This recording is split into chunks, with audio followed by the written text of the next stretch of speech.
Okay, that was a very logical question, an answer that Tom Getzendamer posed and County Council Barry responded to. Summit didn't want solar panels. Are they on the hook? Yes, they are. And that's going to be universal. I mean, it was going to be, if you recall, a $45 million project, but then, $30 million of those people wised up and some didn't. But everyone is paying. And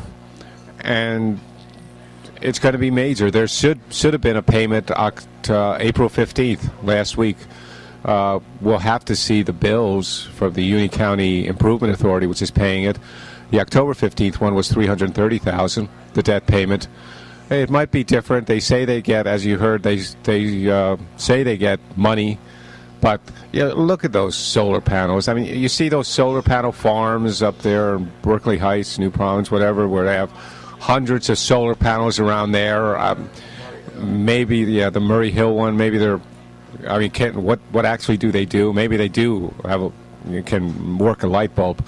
When you consider how much is needed for that, and then just a couple solar panels, they really didn't have a whole lot of solar panels in there. How much could they possibly be saving? Maybe 2 or 3%. They're not.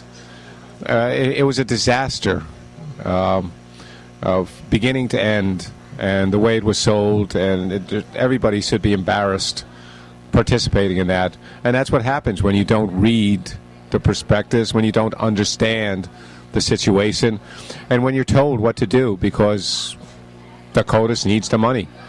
And I think we've accomplished something recently in that Dakotas isn't coming up with any more stupid ideas. Maybe don't know about it. I mean, they have the Runnels and they have the golf money that they're getting, but they're not coming around, to these freeholder meetings with, hamsters in cages and stuff like that. So maybe this will stem the tide a bit. Well, you have to wonder also, it was sold lock, stock, and barrel to the freeholders who voted unanimously. I don't even have to check the record. I can just state that as a fact without checking for it. And will any of them be held accountable by the taxpayers in the coming election? I wonder.